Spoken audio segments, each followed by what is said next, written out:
দাও।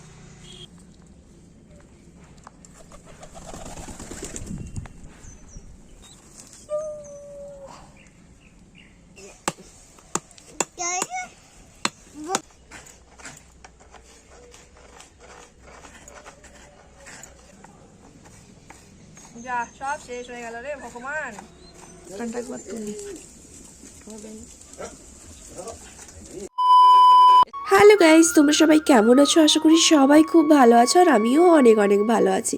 হ্যাঁ, গলার ভয়েসটা শুনেই তোমরা বুঝতে পেরেছো যে গলাটা কতটা বসে গেছে। হ্যাঁ, ঠান্ডা লাগার জন্যই বসে গেছে। আর কয়েকদিন ধরে যা কুয়াশা আর যা ঠান্ডা পড়েছে, গলা তো বসবেই। আর তার ওপর আমার আবার একটুতে ঠান্ডা লাগলেই হাঁচি সর্দি কাশি মানে লেগেই থাকে। তো যাই হোক, মকর সংক্রান্তি তো হয়ে গেছে, মানে 4-5 দিন আগে মকর সংক্রান্তি অলরেডি চলে গেছে। আর আমাদের বাড়িতে মকর সংক্রান্তির দিন কোনো পিঠে বা কোনো কিছুই হয়নি। তার জন্য আজকে পিঠে করার সিদ্ধান্ত নেওয়া হয়েছে। আর দেখতেই পাচ্ছ মা এদিকে নারকেল ভাঙছে আর ডল সেগুলো খেয়েই নিচ্ছে, গোটা গোটা নারকেল খেয়ে নিচ্ছে। এমনিতেই আমাদের বাড়িতে পিঠে খুব একটা বেশি কেউ পছন্দ করে না। আর আমার মা সবসময় ভাবে যে সবার বাড়িতে হচ্ছে, আমার বাচ্চারা কি খাবে না, এই ভেবে মা প্রত্যেক বছরই করে। আগে আগে অনেক হতো, বাট এখন মায়ের সুগার আসার পর থেকে মিষ্টি জিনিসটা আমাদের বাড়িতে খুব একটা বেশি হয় না, অনেকটা কমে গেছে। তো এই বছর একদমই পিঠে হয়নি। বৌদির মা যা পিঠে নিয়ে এসেছিলো সেগুলো খাওয়া হয়েছে। আর তারপর এই প্রথম আমাদের বাড়িতে হচ্ছে। মা নারকেলগুলো ভেঙে দিয়েছিল আর তারপরে আমি সেগুলোকে ছাদে নিয়ে চলে এসেছি যে একটু নিরিবিলিতে বসে বসে কোরাবো বলে। বাট নিরিবিলিতে বসে কোরানোর কোনো উপায় নেই, ডলরানি চলে এসছে আর ডলরানি মুঠো মুঠো করে খেয়েও নিচ্ছে। এদিকে তুমি সব খেয়ে নিচ্ছ। দূর, পিঠে হবে না ছাই হবে? খেয়ে দিলে হবে কি করে? কি এখানে এসে বসো।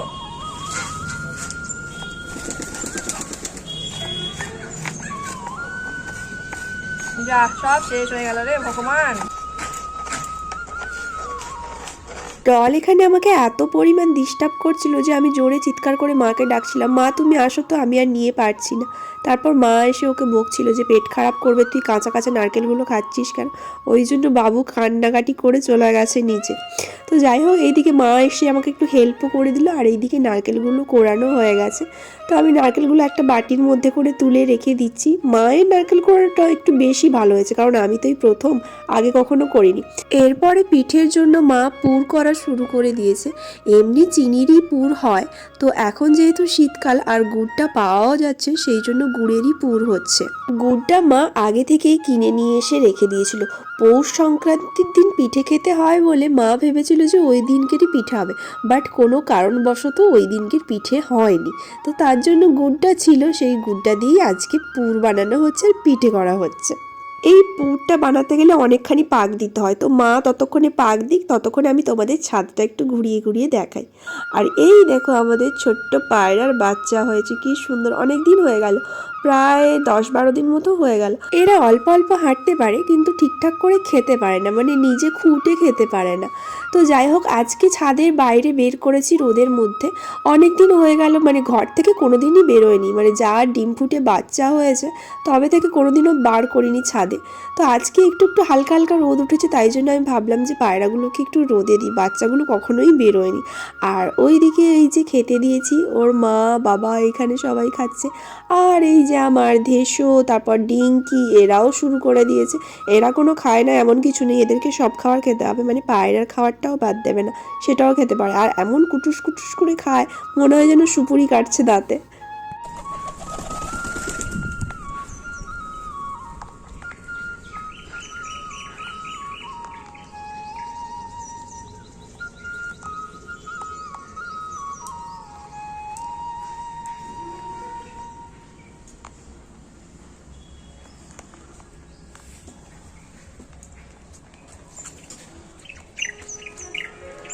এইদিকে এরা খাচ্ছে খাক, আর ওই দিকে চলো আমাদের আম গাছটা তোমাদেরকে দেখাই। এই আম গাছটাতে মুকুল ধরেছে না নতুন পাতা ধরেছে, আমি সেটাই বুঝতে পারছি না। আমাদের পাড়াতে, মানে আমাদের পাশাপাশি যে সমস্ত বাড়িগুলো আছে তাদের আম গাছগুলোই মোটামুটি মুকুল ধরে গেছে, আর আমাদের ধরেনি। এই রিসেন্ট আমরা দেখতে পেলাম যে হ্যাঁ আমাদের গাছেও তো ধরেছে। তো তাই জন্য কিছু এইগুলো হচ্ছে মুকুল, দেখো এগুলো কিন্তু বোঝা যাচ্ছে যে মুকুল বলে। আবার কিছুগুলো দেখলাম যে না পাতাই ধরেছে। আর এইদিকে আমি ভিডিও করছি আর ওই দিকটায় দেখাই যে নিচে আমাদের সব শাকসবজি মা ছোট ছোট করে সব লাগিয়েছে, অনেক হয়েছে, মানে আমাদের ছোট্ট পরিবারে হয়ে যায়। আর এই দিকে হচ্ছে বাবা দাঁড়িয়ে আছে, আমি বাবাকে বলছি বাবা আমি ভিডিও করছি তুমি একটু হাই করো। আর বাবা এই যে হাই করে দিল আস্তে করে। যা শীতকালটা পড়েছে বাবা মোটামুটি এই রাস্তার ওপরেই সবসময় পায়চারি করে, খুব একটা বেশি ছাদে আসে না, কারণ বাবা ছাদে উঠলে একটু মানে শ্বাসকষ্টের প্রবলেম আছে তো হাঁপিয়ে যায়। তো যাই হোক এই দিকটা হচ্ছে আমাদের পেঁপে গাছ, আমাদের চারিদিকে পেঁপে গাছ, মোটামুটি পেঁপের কোনোদিনও অভাব হয় না।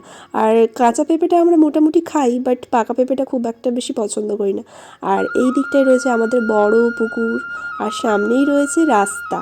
আর আমাদের বাড়ির সাইড দিয়ে একটা ছোট্ট সরু রাস্তা চলে গেছে, ওটা হচ্ছে আমাদের পাশের বাড়ি। আর ওই যে টালির ঘরটা দেখছো না, ওইটা আমাদের পুরনো ঘর, আমরা আগে থাকতাম। এরপর আমরা সবাই মিলে পিঠে বানানোর জন্য বসে গেলাম। ভালো করে চালের যে গুঁড়োটা ছিল সেটাকে গরম জল দিয়ে ভালো করে এরকম ডলা পাকিয়ে দিয়েছে, আর সেটাকেই আমি বসে বসে দাবছিলাম। আর পিঠে খাওয়ার থেকে তৈরি করতে যেন বেশি মজা লাগে।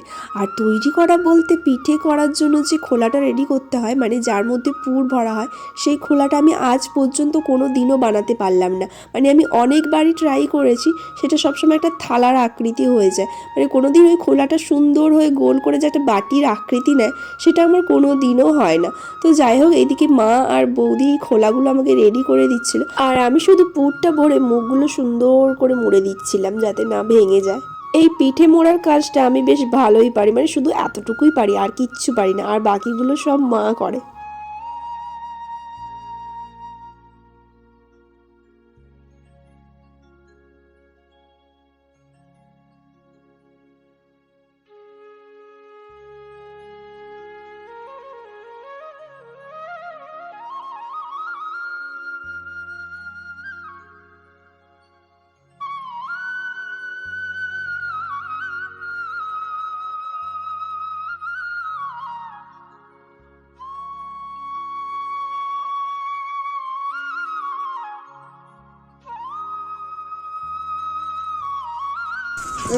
ঢাকনাটা একবার তুলি।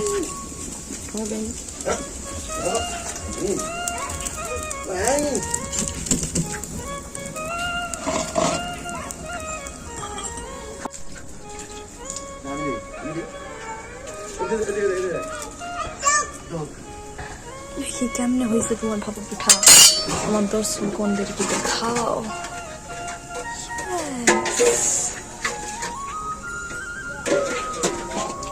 ঢাকা গরম হয়ে যাচ্ছে। গরম গরম সমস্ত পিঠা হয়ে গেছে, তার মধ্যে থেকে আমি একটা গরম গরম পিঠা নিয়েও চলে এসেছি।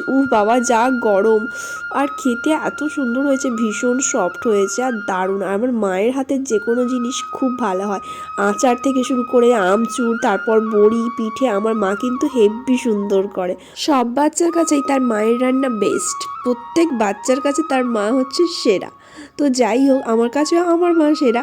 আর এই দিকে আমি পিঠে খাচ্ছি, আর আমার এই যে সাঙ্গ পাঙ্গরা পিঠে খাবে না তা কি হয়, এদেরকেও একটু দিয়ে দিলাম।